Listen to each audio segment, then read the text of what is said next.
Hello everybody, this is about the 2010 Toyota Highlander, where all of a sudden I found that the sun visor was broken on the driver's side. It will make cracking noise, as you can see here, and it would not close completely. So this video is about just changing it. It's a very simple step to change. So for taking off the old one, the very first thing that you do it is there's a tiny little trim cover that you see.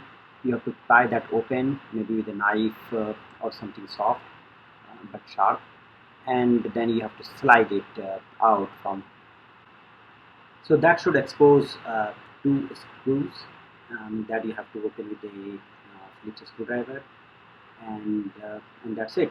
Then you can take the whole sun visor out.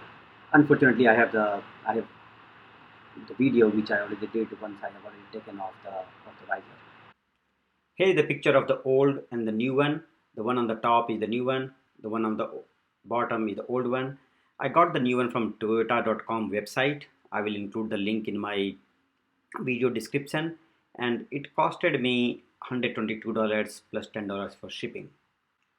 Also, as you can see, these sun visors have a switch for the LED in them. So you would see there is a tiny little switching pin in there.